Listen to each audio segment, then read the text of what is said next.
So this is the DJI Osmo Action, and this is what the Osmo Action 2 is supposed to look like. A completely new concept. What DJI has in mind and what specs the new Osmo Action has, I will explain to you in this video. As you can imagine, I have quite a few videos in the pipeline due to the many releases in the last few weeks. But a few days ago, rather by accident, I came across a leak about the new Osmo Action. The whole thing might have gone under because the leak was published at the same time as the leak of the new Mavic 3. And since it's about DJI, the leak about the drone has spread much faster. And since many of you have stated that you would be waiting for the new Osmo Action, I thought the information might be of interest to you. Leaked was the entire spec sheet of the Action 2, some drawings, and in the meantime also a photo. The leak comes from Jasper Allens, who also leaked the specs and pictures of the Mavic 3. The information and pictures seem quite authentic. However, it is of course difficult to say whether the information and data are correct. It remains a leak, and as such everything we discuss here should be taken with a grain of salt. We remember the leaked images of the new Apple Watch, which later turned out to be false. But let's take a look at what the specs and images show us. What immediately stands out, of course, is the new design. This action camera has nothing to do with the Osmo Action we know anymore. The Osmo Action was a more typical action camera that, as you know, had a similar body to the GoPro. This camera, on the other hand, reminds us more of a GoPro Session or the Insta361R. It is basically a small cube that is also similar in size to the GoPro Session in terms of dimensions. It is supposed to be a bit taller and wider, but less deep and lighter than the GoPro Hero Session. As you can see here, it is supposed to be a modular design. This means that there is supposed to be a base module to which you can then attach other modules that contain a screen or a battery. The base module is supposed to have a 580 mAh battery and a runtime of up to 52 minutes. The additional modules will include a module with a display and an additional battery. This additional module weighs 64 grams and has a 1300 mAh battery. Just for comparison, the battery of the GoPro has 1700 mAh. Of course, all this is purely technical data at the moment. However, it seems clear that the basic module alone will only have a very limited runtime. With the display module, the working time is supposed to be increased to 135 minutes. The display module and the base module would weigh 120 grams together. The GoPro Hero 10 weighs about 150 grams.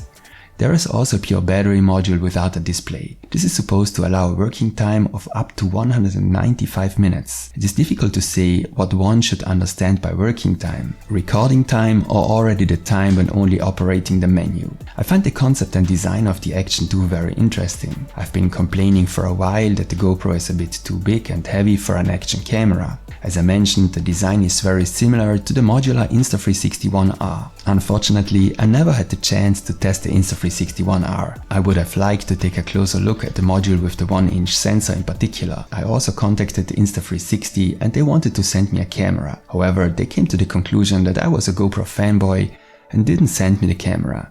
At least they offered me a discount. Regardless of my personal experience, as far as I know, the Insta361R was not really a huge success on the market. And this despite the fact that a module with a 360-degree camera was also offered. If this leak does indeed correspond to reality, it will be interesting to see whether things are different for DJI.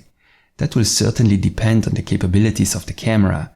So let's take a look at what specs the Action 2 is supposed to have. What is immediately noticeable is that the Action 2 can shoot at a maximum resolution of 4K. This is obviously because it has a sensor with 12 megapixels. The GoPro Hero 10, as you probably know by now, has a sensor with 23 megapixels.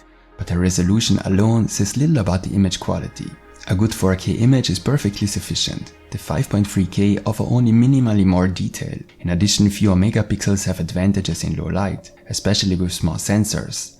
The DJI Action 2 is supposed to be able to shoot in 4K 120, just like the GoPro Hero 10. With such a small body, this could lead to overheating very quickly. The maximum frame rate in 2.7K is also supposed to be 120 frames per second. Only in 1080, 240 frames per second are supposed to be possible. The GoPro Hero 10 is able to shoot at 240 frames per second in 2.7K, but only with a significant loss of quality.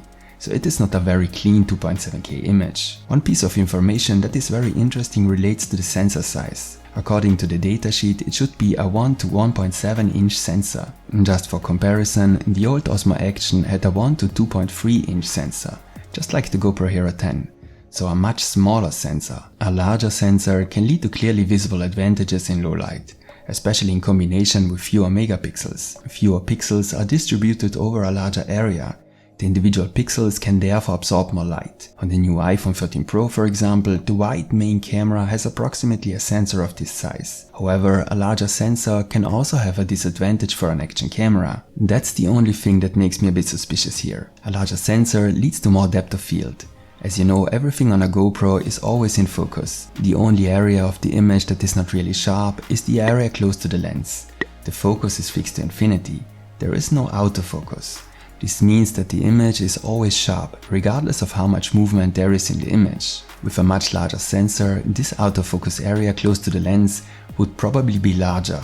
This raises the question of whether the camera needs autofocus. That would be rather unfavorable for an action camera. There would always be situations where the subject would not be properly in focus. The field of view is supposed to be 155 degrees. That would be a little wider than the field of view of the GoPro, which, if I interpret the figures correctly, is 148 degrees. The first Osmo Action had a field of view of 145 degrees. The lens is also supposed to have an aperture of 2.8. This is basically about how much light the lens can let in. 2.8 is a standard value for a camera of this type. The GoPro also has an aperture of 2.8. The bitrate of 100 megabits per second should also correspond to the bitrate of the GoPro. For this, however, you have to set the bitrate on the GoPro to high. The Action 2 is also supposed to have a photo mode and a time-lapse mode. And there is also information about the stabilization. The Action 2 is supposed to support Rocksteady 2, which is probably an improved version of the already very good Rocksteady stabilization. There is also supposed to be a horizon steady mode. We can assume that this will be a kind of horizon leveling. Of course, all these technical specs say nothing about the image quality. Only possible tests will show how good it is. Apart from all the technical data, a picture of the possible mounts has also been leaked. And here DJI seems to rely heavily on magnets. There seems to be a lanyard with a magnet attached to it. You can wear the lanyard under a t-shirt and attach the Action 2 to it using an adapter. The pictures also show a magnetic adapter mount. This mount is obviously compatible with the GoPro mounts. In this way, the Action 2 can also take advantage of the large GoPro ecosystem of mounts. And then there is apparently a kind of tripod mount. As you can see here, all the mounts can also be attached to the battery or display module. For me personally, the whole thing looks pretty realistic. And contrary to Insta360's opinion, I wouldn't call myself a pure GoPro fanboy. I like GoPro cameras and spend a lot of time with them on this channel. However, competition is always an advantage for us consumers. And there is no reason to consider that a disadvantage. So if this DJI Action 2 is indeed real, you can be sure that I will test it and compare it to the Hero 10. So I'm excited to see what's coming our way over the next few weeks. If on the other hand it turns out to be fake, we've simply been looking at an interesting design study today. Write me your opinion in the comments. Would you be interested in this Action 2? And give me a like as feedback if the video was interesting for you. See you next time.